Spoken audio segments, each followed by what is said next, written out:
Welcome to Coach Up webinar. The topic for today's webinar will be on thriving from the Great Resignation to the Great Re-engagement. Today, we are very privileged to have two speakers for this webinar. The first speaker, she is our senior behavioral scientist, and she is Naila Abdul Karim.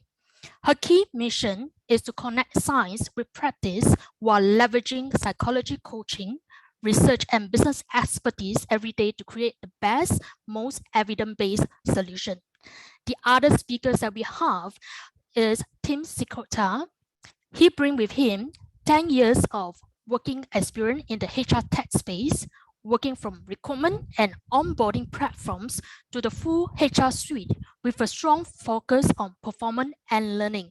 He is the enterprise transformation consultant, and he was also one of the first people on the ground in Asia Pacific for CoachUp. So without further ado, let me welcome Naila.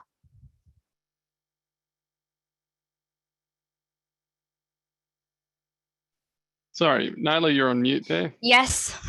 I'm just finding my way to unmute myself. Thank you for that. Thank you so much, Patricia, for such a lovely introduction. Good morning, everybody, and thank you for good afternoon for some and good evening for some. I'm from sunny Dubai today, so it's good still morning for you. Very good Yes. morning to you. Yeah. It's still Nice and morning for early. me. Yes, absolutely. Thank you so much for everybody joining us today. So before we kickstart and get into the meat of the topic today, I would like to do a bit of housekeeping at my end to just walk through the agenda of the topics that we would be covering today. And that would be around focusing and unpacking a bit around what exactly is Great Resignation and what's this impact on organization. And then we would go further exploring around what are some of the current trends and research that's warning us about this key buzzword that we have been listening a lot these days. And then I would tackle into some of the root causes and how can we potentially tackle them. So I have also promised him that I would keep my section nice and light, just being mindful of those folks from New Zealand who's joining us and staying up for us. And we would nicely then wrap up the session where Tim would be doing a bit of the heavyweight, where he would presenting a business case around a very, very dear topic to him, mental health and well-being. And he would be tackling a bit and giving you some really interesting insights around this topic. Tim, before I jump in, anything from your end? No, like I said, looking forward to keeping it light and breezy for a bit before you throw the hard stuff to me. Again, I'm going to really focus on some statistics around that and the importance, I guess, of addressing burnout through learning, which has been a topic that I've had a lot of discussion about in the past week. So really looking forward to getting to that part. Fantastic. All right, so let's get right into business then. So when I was thinking around this topic, the Great Resignation, I'm sure most of our LinkedIn feeds or news feeds have been bombarding with articles around this buzzword. So I just wanted to take a step back and kind of unpack a bit and, demystify the topic a little more to really understand where and how and what is the origin of Great Resignation. And for that very reason, we do know that this very term was coined say late 2020 by Professor Anthony Klutz. And this term became quite popular in a Bloomberg interview that he gave, where he was discussing about two trends that he has been observing, and he kind of warned us ahead of time that there might be this mass quitting rates that we might see, and two interesting topics that was rubbing shoulders were burnout and people starting to rethink the work-life balance that followed COVID. So the next question that popped up was, is Great Resignation a new phenomenon, or is it just another buzzword that was triggered by COVID? Well, I would like to use the next quote to really explain where or what is Great Resignation, or what has been happening around this. And that's by Adam Grant, where he quoted to say, the roots of Great Resignation trace back a decade or even more, actually. And the pandemic just poured gasoline on this trend that has been slowly building for years, or in fact brewing. And I would like to say where the pandemic acted as a catalyst to speeden the process up for things that was already due. right? So now where exactly, or what exactly has been the research around this? And there is a very interesting term that has been explored in the realms of organizational psychology, and that is called turnover shock. And as you can see, getting electrocuted, it's not as bad as that, but you get the message. It is definitely a shock. And what does turnover shock mean here? It's a term that is coined where an employee who voluntarily resigns after experiencing a significant life event. And these occurrences usually trigger a psychological reaction where individuals like you and me reevaluate the value of their job that brings into their life. And some of the causes of these shocks come from a wide range and variety, can anywhere from divorce to loss of a loved one, or a sudden illness, having a baby, or even winning a lottery. But they all carry with them a weight of existential evaluation and often precipitate a significant life shift, often in the realms of work. And in light of the past 19 months, there's something else that we can confidently add to that list. And that's the global pandemic, which has affected every single person on this call with me today. And you know better how this has affected you. And as we slowly start moving into the light end of the tunnel, hopefully, into a certain level of certainty from an economic standpoint, we are seeing simultaneously that resignation are at a global high record. And we do know this trend definitely started in the West. And we also understand what are some of the greater implications of having such high turnover rates. I mean, we do know from research it's highly costly. And according to Gulp, we do know it costs us 1.5 to about 2 times a salary of an individual. And again, yeah. Yeah, I was about to say, Nola, on that, and it's a fun stat you bring there, the 1.5 to 2 times. And sorry, just jumping in because Sure.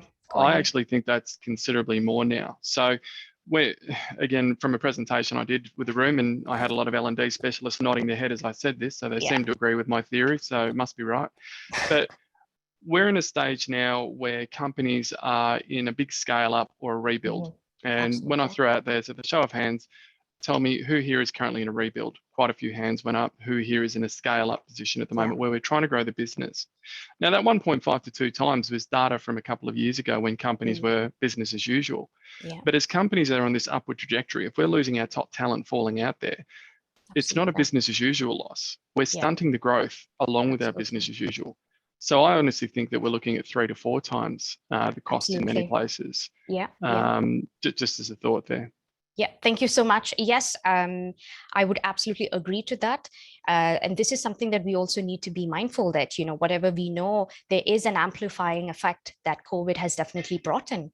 And just as Tim said, maybe it has shifted from 3 to 4 times in terms of cost. And at the same time, as we said, we are losing the top tier. That loss of knowledge and skills is super, super critical to any organization. And at the same time, such mass exit also starts hitting the core essence of employees, the employee morale. So therefore, it becomes, it becomes a wake-up call indeed for all of us. And it therefore is not just a mere buzzword out there. There is a potential area for organizations to start kicking and start to think what exactly can they start doing from now onwards. This has been further impacted by COVID. Sorry, Nola, I'm jumping in there. I put my hand up, but I'm not sure if you can see. But further impacted by COVID there, in that there are countries at the moment which are reopening. And when I say reopening, they're reopening to let their people travel out, but they're not reopening to let people back in. So in places like Australia and New Zealand at the moment, where we're saying, right, you can go out there, there's a vacuum now where people who have been stuck at home for 2 years are leaving and taking opportunities elsewhere. The issue that we have is that we don't have people coming back in, which is further enhancing, if COVID hasn't already done enough for us, that is further losing that top tier. We're also getting that real empty out of talent in particular markets. Absolutely. Absolutely. I would be talking a bit more on, some of these trends in the coming slides. Thank you for that. Yeah, Tim. no worries. Yeah, sorry for jumping ahead. No worries, please feel free. So the next piece I wanted to then further highlight is what exactly is the trend and research warning us, and how do we make sense of this, and what would be our key takeaways from this, right? And I'm sure we all are bombarded with a lot of different stats. I was overwhelmed by the amount of stats that was out there. So we do know for a fact that this did start with 4 million Americans quitting their jobs in July 2021, in a record high of 20 years. And we do know also why this was the case. Unlike the rest of the world, US was one of the countries that opened its markets and its door earlier on. And as we know, the policies in Asia Pacific is slightly different. And we are slowly, as you know, also Tim mentioned, we are slowly starting to open ourselves, potentially by, say, Tim, next year. Are we looking for Australia, for example? It depends on what Omicron decides it wants to do, really, doesn't it? Well, and we're in a great position where we've got 7 different jurisdictions in Australia, each with a mind of their own. So, you know, there are some markets which are highly unpredictable, unfortunately. Absolutely. Yeah. Well, then we have to play by ear, I guess, right? So as I said, 4 million in the US already, and we do have a global statistics by McKinsey who said about 58% are somewhat to almost certain they are going to quit in the next 3 to 6 months, and that is quite a huge number. But now when you start coming closer to shore, what's happening exactly in Asia Pacific? We do know in an interesting survey done by Slack that almost 60% of Australians are looking for a new role in the next 12 months. That is a huge number. And it does not end there. We have even more data. I can go on and on, but as I promised him, I'm going to keep it light. Keep it light and easy. Light and easy. So we do have about 69% of Singapore companies reporting an increase in turnover compared to the same time back in 2020. And also at the same time, they're seeing a 72% in hiring surge. In fact, to do replacement hiring for this loss, business expansion, and a lot of roles in Singapore that had been under freeze. So what does all this mean? And very interestingly, we also have where Oracle went out further exploring to find that about 88% of employees now are prioritizing work-life balance, mental health, and finding meaning over a steady paycheck. So this is definitely a shift. And we do know that, this shift has been occurred due to the turnover shock that I just mentioned about. And people are starting to reevaluate what exactly is important to us. And I'm sure, some of us have seen a huge amount of losses. Things change, our lifestyle, being ripped away from us. And then we start asking questions to ourselves. Okay, all this crazy things happening around us, and what are we doing about it? How are we living? We start becoming more aware of the time that we have. So that starts pushing us in a very interesting space, doesn't it? Absolutely. And to further explore, we do have, another recent study done in 2021 by D. Smith. And this started exploring a topic around what employers actually think about why employees are leaving. And interestingly, if you can see the bluer section, it seems that employers are thinking that it's due to poor health, inadequate compensation, or simply people are looking for better opportunity. And very interestingly, I also happened to come across this very interesting study that said that people or organizations start hitting on the compensation element quite hard. And instead of really digging deeper into what are some of the actual results, they tend up giving quick fixes to, let's try and fix this problem by giving bumping up pay, giving a financial perk, offering a thank you bonus without making an actual effort to realizing what are some of the strengths that your employee bringing to the table, and lacking on building on that connection. And as a result, what happens? Employee starts sensing this just as a transaction. And this transactional, reminds employees that, hey, my real needs are not really being met. Interestingly, this very study also explored what exactly employees are thinking. And I'm going to show that in a bit. And interestingly, as you can see in this particular slide, employers seem somehow to be overlooking on the real elements that really lead for individuals to leave organization. And the top ones, a sense of belongingness, the feeling of being valued by the organization and the manager. And just somewhat important is also the net around teams being a part of something bigger. And that's when, you know, your psychological safety starts hitting home, right? So then it's definitely a wake-up call right here. Tim, you were ahead to say something? No, I really liked these two slides, and I've used these before myself because they do show that contrast there where companies are trying to do what we call slap on the golden handcuffs, and because it's cheaper than going off and rehiring. But like you said, it's not what people are looking for necessarily. People are reevaluated, and it's that work-life balance. But also that, like you said, they're valued by a manager, that sense of belonging. So there's a massive disconnect, which is what it's not as negative it is, I think it's a really great comparison to sort of put these two side by side. Yeah, absolutely. There is indeed a disconnect. Now, then, what is organization actually going to do about this disconnect, right? So perhaps that's where we need to start really digging down deeper, and for organizations to really understand potentially where is this intent for individuals to make the shift, right, for us at this stage. So before I jump further into kind of digging deeper into some of the what lies beneath, I would like to take a pause and see if we have any questions that has been thrown. So just a quick one. Just 1 second. Yes, there's one here from Dave. Have you got that one, Noel, or would you like me to read it out? Yeah, if you can just read it out. All right, so David asked, their work-life balance is rated as most important by both employers and employees. Are these defined to the survey participants, or different groups defining these differently? So was this all from the same group of people? Yep. Yes, it's definitely the same work of people.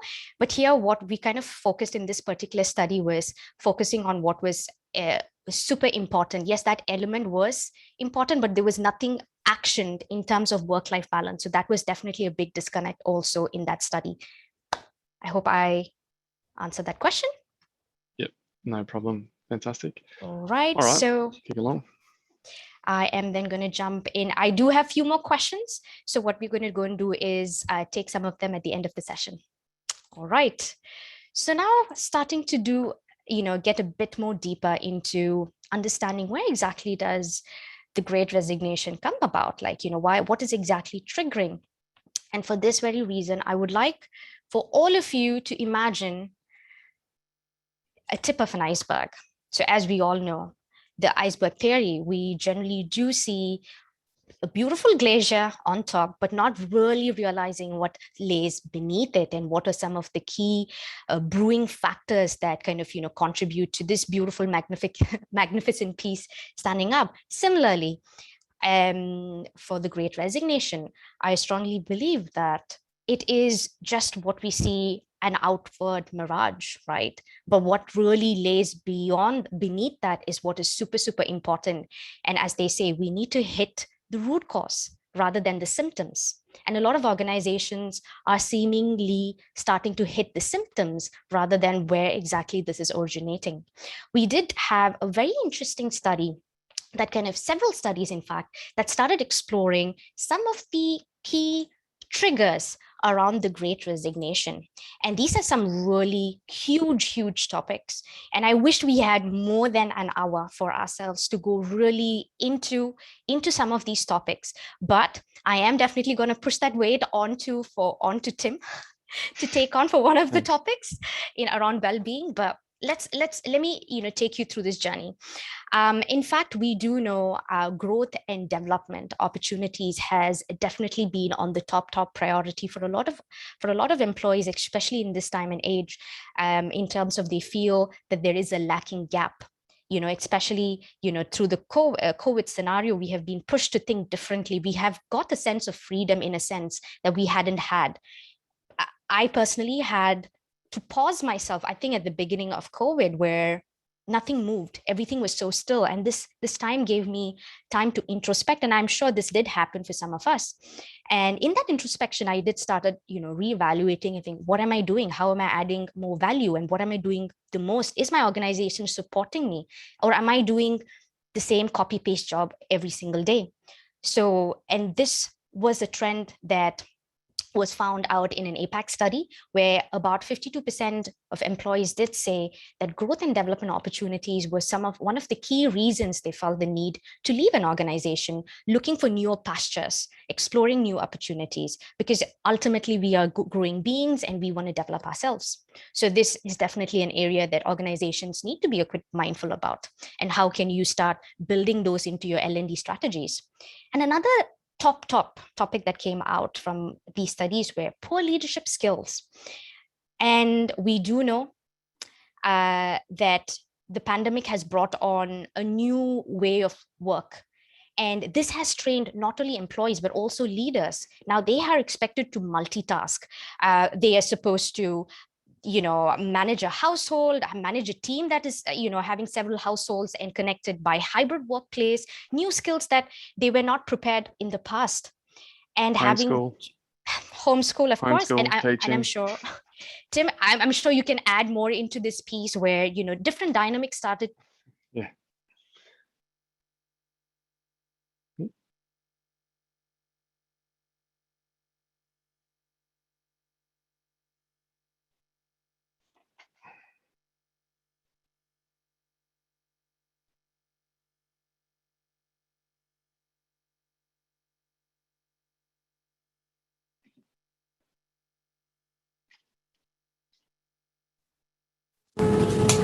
Hi, Lena, you're mute.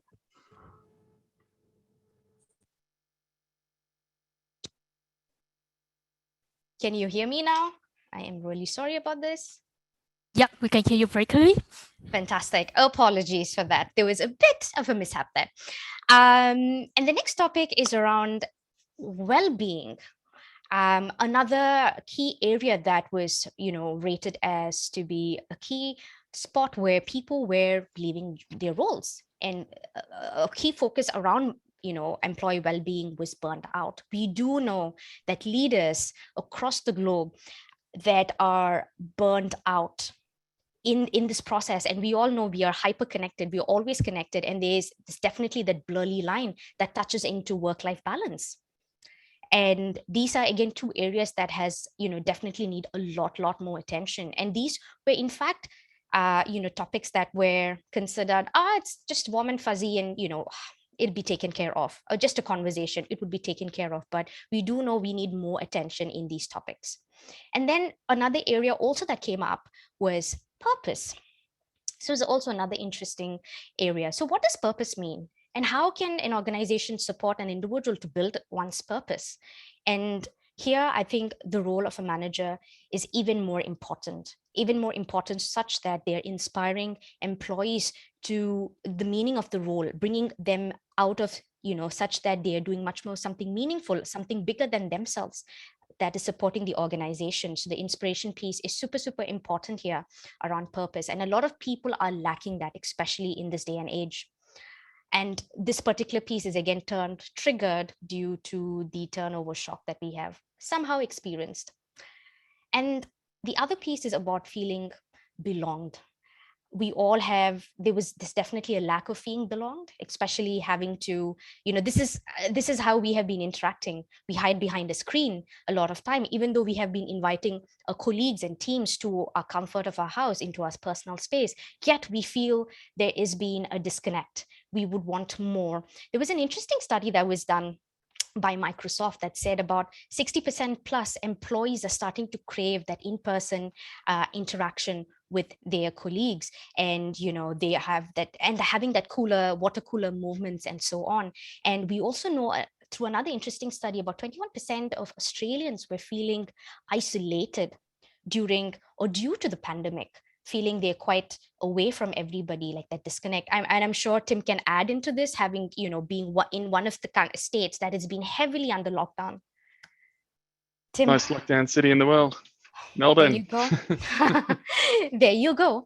And last but not the least, was around flexible workplaces. And I'm sure we all have tasted this freedom, right? Where a lot of times, especially in my past life, I was very much in consulting, and the common notion that was there, a lot of the work that I did was not able to be done online. And they kind of said, we need to do face to face. But then the pandemic happened, and everything was possible over a week's time, right? And then we were pushed into a space where we had to figure out, how do we make this a reality? And soon before we knew, this became a norm to us. And now, as markets are slowly starting to open up, there is an expectation for employees to come back into the office. And this is definitely bringing that dissonance where have already built your life around your responsibilities. I mean, for some can be, a sick parent or children, or even your dog is going to miss you if you start going into work, right? So how? So it's, again, so workplace flexibility has become another trigger reason for people, if the organization is not providing that flexibility, they are willing to go into remote work. And we do know from some LinkedIn statistics that remote work from the start of mid of 2020 is on a sharp, sharp rise. So these are some of the areas that as an organization, you need to start really thinking about. And having said all of this, the next question is, as you can see Elmo there. So what? What do we do really now, right? Hope that this is just another buzzword and it will vanish and do nothing about it. And it's like, it's just another trend. People are going to talk. It's like just a new cycle, right? Or, like most, I wouldn't say most, but like few companies out there, you can go into a salary raise to hold critical talent. And the sad reality is you might end up burning or crushing your own bottom line. Or third, you can start, in fact, doubling down on efforts to build a culture that attracts and keeps the best people or best talent in a sustainable manner. So these are three options that you have exactly right now that you can start exploring. And how exactly as an organization can you do this? Well, I might have a bit of a tip and trick for you. We do have, and as we know, and this all starts to now nicely boil down into element of how to focus on the future. And this is around employee engagement. Employee engagement is super, super, super key for addressing some of the three trigger points I just spoke about, right? And Tim, please feel free to jump in here and to add whatever you have also experienced. I do know you recently did speak in an event, and you did have quite the roar around this topic. Yes. Yeah. So in terms of this, what do we know is employee engagement is one of the key and one of the best measures out there, how we can likely measure how your employees are going to experience turnover. We do know also from research that an engaged employee is more productive, committed to the organization that they belong, and a company that prioritize engagement will have clearer goals, open communication, psychological safety, which is super, super important, and a culture of support where employees want to feel valued, heard by their manager and colleagues. And as we know, this was one of the key elements in the previous study we saw in the beautiful graph that was missing for a lot of our employees. And one of the reasons that kind of trigger them to want to leave their roles. And then tying this just nice with the post pandemic existential shift where people want to feel that their jobs have purpose. If employees are feeling that they're ignored, undervalued, lacking recognition, or possibly feel though they are not working to their potential, they will seek this particular purpose elsewhere. And the pandemic has just done the right, it's just set the right, stage for us to start experiencing some of these like value shifts in how we have been looking at work. So as you can see, this beautiful graph, this was the study that was done by Gulp that said there are key driving elements for employee engagement, and that's starting with my purpose, where employees do want to feel purpose and meaning in the work they do, and they want to know what makes them unique, and that's what drives employee engagement. And they want to focus around how are they going to develop, how the manager is going to coach them. And also the feedback culture around ongoing conversations. We do know research that says when managers only meet their employees at a mid-year review or at the end of the year for an annual review, these are high red flags for losing fantastic talent within an organization. So start building more ongoing conversation with your teams. And also equipping your managers to be a coach. So they're having those coaching moments with their team and pushing and unlocking some of the potential or untapped potential within their own team. Yeah, this is And actually one of the, just on this point here, Nyla, managers managing in a coaching fashion now is becoming more and more common because it is a less directive, but a more consultative approach. And aside from being, less bossy, it is actually working as a great development part because we're getting people to think about things rather than go do this. Why do you think you should do this? So that creating a coaching culture in a business is one of the key things that we see with Coach Up with our customers. So just want to highlight there that's one there that I think is really worth looking into and sort of digging a bit deeper into any organization. Absolutely, absolutely. And also, on that space, also focusing on your employees' strengths and moving away just from the weaknesses, right? We can definitely see a beautiful shift, what was important or what drove people or engagement in the past versus what is going to work well in the future. And we also very interestingly know that 70% of how managers and team leaders alone account for depends on how a team is engaged. So what is key in all these different layers is the manager. So then the next question is, are organizations, or are you as an organization, or the people's people in your organization equipping your managers to having to shift their own priorities, their own challenges every single day, along with, such that they are in the position to support their own team members? We are living in uncertain times. Every single day there's something new, there's new restrictions. And in this uncertain times, what more are you doing to support? A paycheck alone, we do know, is not going to help to retain your employees, but stepping up and doing more and starting at this beginning of engaging your employees, and not just right before a pulse survey that's put out, but this should start as an ongoing process with any organizations out there. Now, on that note, I think I've done enough talking for this session. Bring it to me. Yes. Cool. Over to Tim, where he's going to explore a bit more around one of the key triggers that may lead into the Great Resignation. And Tim, all yours for now. Fantastic. You can cue me. I'll cue you, don't worry. I'll sit there and I'll tell you when to when to change. I'll say change, and then we know. I'll clap. So basically where I wanted to sort of focus on with this is, as I said, it's an area which is close to my heart around employee wellbeing. I was in a position where I managed a team mostly out of Melbourne last year myself, which was in a pretty severe lockdown for a good chunk of last year. So, and dealing with guys who were really struggling, guys and ladies, I should say, who were really struggling through lockdown, as we mentioned before, managing a home, managing work, and it was an incredibly busy time in the tech space because a lot of companies were starting digital transformation. So working in the tech space, it was great, but it was also a lot of added pressure. Further to that, as I said, the magic of homeschooling, which if it wasn't enough fun last year, we got to do for a further 3 months this year. So that was just fun. But what we've found is a couple of things, and this has really changed the dynamic of how companies really operate now. Well, how managers should operate, I should say. So 65% of people now find it more acceptable to talk about mental health issues with colleagues. We're all in this together. We've all struggled in the past year. So people are actually finding it more comfortable to speak with work colleagues. Whereas in the past, there's almost been that stigma attached to it, not to talk about it, not to talk too much about being stressed. I've got this. I'm working it. I'm under the pump, but I'm on top of this. No worries at all. Whereas now it's, we're all in bad positions. So there's that comfort now where we feel more comfortable, and that psychological safety, which is a buzzword we use, where people can really open up. Where that's flowed onto, which I'm really impressed with, is 57% of people think it's more acceptable to talk about mental health issues with their manager.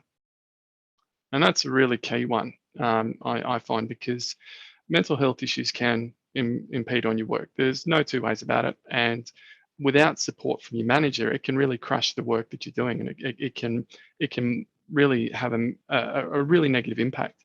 What COVID has done is it's made it far more acceptable now to open up about these things. And what this means now is that leaders need to be able to adapt to this. This is a new way of leadership. Now, from experience, I work with a lot of companies that are in tech and in banking and finance. So what I call the left brain thinking, far more data focused, data driven, tech savvy people. And they've been promoted into these roles because they are quite technically good. But there is that lack of particular communication in there, where in the past they haven't had to deal with this as much because it hasn't been an issue. So what we're finding now is that if people come out there and start talking about things and wanting to open up about this, we need to be arming managers to be able to deal with this properly so that we can provide the right support. Okay, I'll get you to go to the next slide there, Nala. Further to that, this is an Australian stat, but I know in Singapore it's even worse. According to a survey, it's 52% of Australian workers have suffered from burnout and taken time off for mental health during the pandemic. Even worse than Singapore, Nala, I think you mentioned. Yes. Yeah. We do have data that says 7 in 10 people in Singapore are stressed.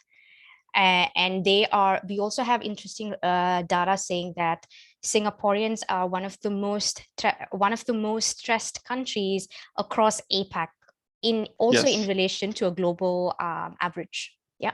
Yes. So while I've been stuck in Australia, in Melbourne, I have been able to go to Port Douglas under the Sunshine Coast and travel more than 3,000 kilometres from my home because that's the size of our island. Singapore has been country bound as well, but that's 40 kilometres wide, and also far closer proximity to living. I live on a quarter of an acre, so I have plenty of space to go and escape my kids when they decide to argue 15 times a day. It's absolutely far worse, and made worse for that in the Singapore environment, where again, far closer proximity in living. There is no escape. You are in that environment, and I work with a number of colleagues in Singapore that have said that, and I feel horrible for them because I sit there thinking, oh, geez, we've got it bad in Melbourne, but you know, it hasn't been that bad by comparison. So this sort of again comes back to that point about the slide before. We are all stressed. We want to talk about it. Okay, and if we go to the next slide, which is another really important one to consider. This is from a study which I referenced quite a lot in a presentation that I did last week on the topic of the Great Resignation or the Great Re-engagement. And I put a pretty big focus on this around leadership development and around mental health. And I really wanted to focus on the mental health aspect because, as I said, it is near and dear to my heart. The Predictive Index report came out at the start of the year. And one of the key things was not just around burnout of the employees, but burnout of the managers and how that can affect employees. So this was an interesting question. Many of my team members seem burnt out. For employees with burnt out managers, 73% of people agree. For employees without burnt out managers, 22% agreed. Now, 57% of people disagree with employees who haven't got burnt out managers. So what we're seeing here is a pretty big trend. If as a manager or as a leader, you are burnt out and you're under the pump, it is highly probable that your team is going to feel that as well. It's almost contagious. And a lot of that has to do with the environment that's around you. So again, tying this all back up together, there's the element there where we need to arm our leaders better to be able to handle that communication. We also need to give them the support to relieve their own burnout and their own pressures. Now, it may be that they can talk one up to their manager, but there's only so far we get till we get to the top of the chain with managers. So there needs to be that ability there to help with soft skills and to help with training on how people can handle that burnout in the workplace better and giving them that support. Absolutely. So if I get you to go to the next slide there. Sorry, my dogs are about to start barking as people get home from school. Why is it important to support mental health and how L&D can help? And I think learning and development teams have the biggest part and one of the strongest influences on mental health in a business. I truly do, because I think we can arm people with the best tools to handle it. So this is some business case stuff. I don't like using business case and dollars and cents to help people with mental health. I just think it's the right thing to do. But when companies need to go out there and say to their managers, this is what it's costing the business not to do anything, these are some useful statistics to have. Now, a couple of these stats are actually from 2017, so pre-pandemic. So like I said, these figures would have been blown out even further, which this is a pretty conservative number as to what the real figure would be. $17 billion is the cost of mental health issues through absenteeism and productivity in Australia alone. And I think this figure was taken pre-pandemic, so we can only imagine where that figure has gone now. It's considerably high. $30 per employee per month, PEPM, which is a saying we used to use in payroll land, is saved when investing in wellbeing. And there's a 6-to-1 is the return on investment, the ratio for return on investment for proactive interventions that support employees through mental health and wellbeing. So what we're seeing here is that there is a considerable return if you put programs in place to help employees with mental health. We've seen the stats before that show people want to deal more about mental health. We need to arm managers on how to talk to their employees more about mental health. And then we need to arm managers more on how to manage their own mental health and wellbeing. And this is what the end result is, a considerable lift in productivity, but also it's going to help us with that turnover aspect. Like we said, people aren't worried about a paycheck anymore. They're more worried about what's in it for them and also what I'm getting out of this. If they're stressed as anything, they are more likely to reevaluate what's important in life. Yeah. So if we can relieve that stress, we're definitely going to help the case. Absolutely. Tim, I would also like to jump in here. We do have interesting research that say that there is a rise in organizations investing in employee well-being. But at the same time, we also have research that say 1 in 6 employees only feel supported through these initiatives. So this is also a wake-up call for organizations on, Absolutely. what sort of, employee wellness programs are you doing? Are these sticking? That's a really, really important thing as well, is that there's a lot of companies doing some great stuff out there. I love getting a care package from work to show, that we think, I think I've got an apron on the way today. I love that. It's such a nice thing. But what's helped me most is having a coach. And granted there, I shouldn't be saying that because that's blatant selling of coaching, but having someone to talk to and develop soft skills with, because that's helped build certain skills within myself.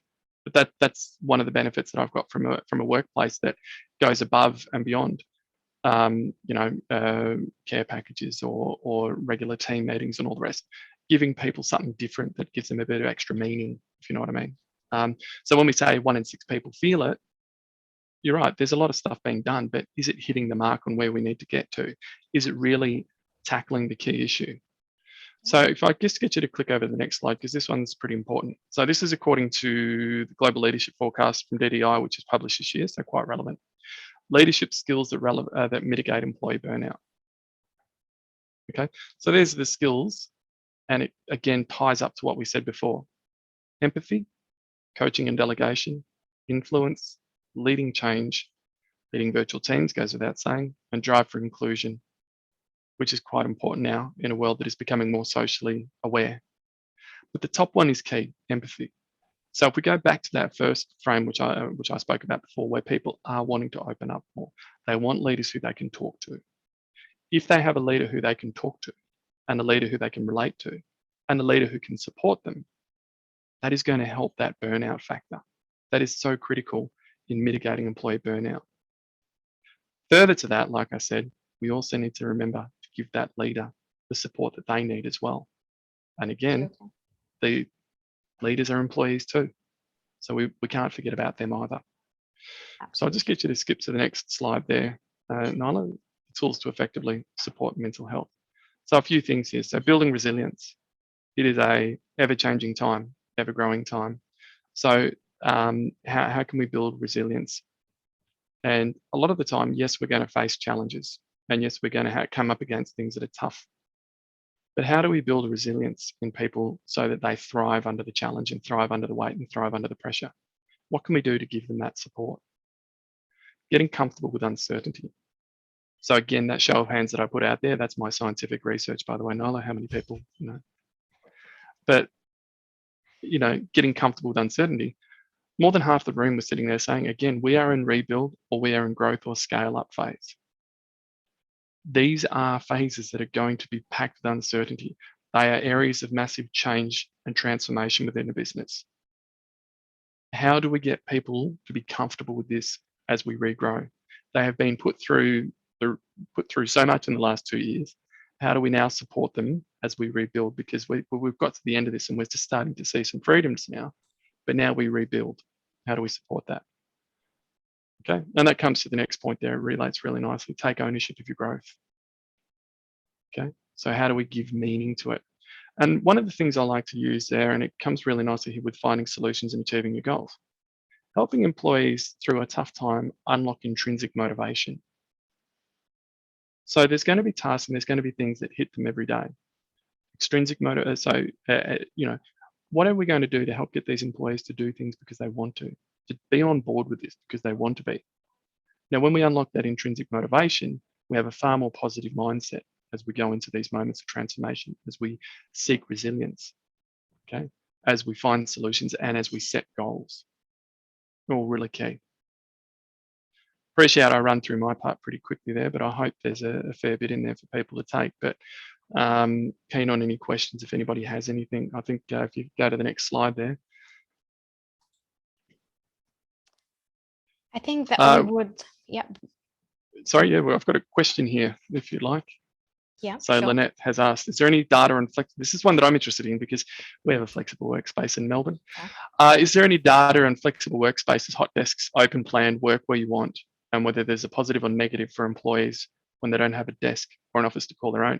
Now, I think this is going to come up more and more as companies start to downsize their offices. Let's be honest, I've spoke to a few businesses who have gone off pre-pandemic and built this fantastic whiz-bang new office with 6 floors and enough to seat 1,000 people, and now they're only going to be running at 40% capacity any one day. So the idea now is that we need to create offices where people can come in on a set day.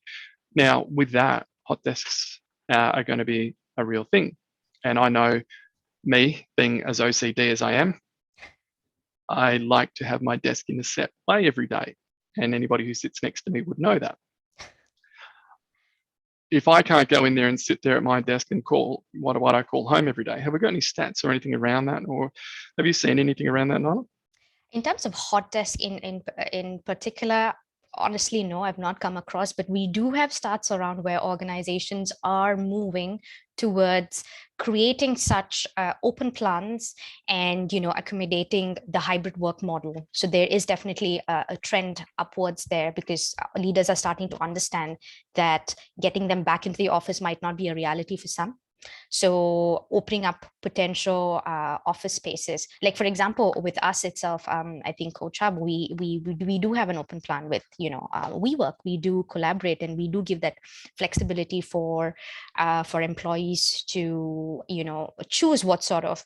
So Lynette, just to touch base on that, we do have some data around what says that giving back an option to employees to choose on how they want to carry out their day's work does give them back a sense of freedom, a sense of autonomy that COVID has unfortunately taken away from us. So yes, there is a positive impact in giving that opportunity and giving that flexibility for your employees to choose.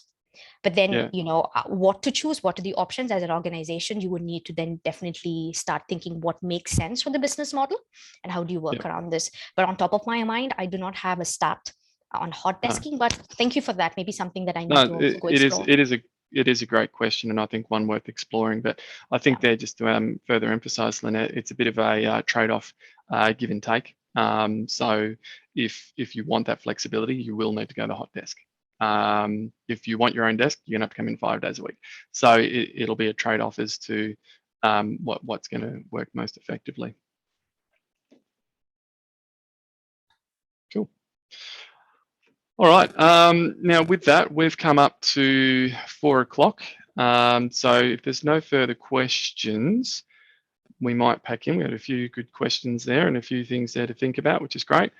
I hope everybody got a lot out of the session today. Thank you, Nyla, for your part there, and look forward to getting some feedback and having a chat after. Thank you so much, everyone. It was lovely meeting you. but not meeting you as well. Thank you. Lovely to be able to present. And Yes, yeah, thank you absolutely. everybody for the questions. And sorry, much apologies for the late start as well. But Apologies on thank you that. everybody for sticking around. Really appreciate it. And thank you. A lot of great feedback coming in here. So thank you. Really appreciate it.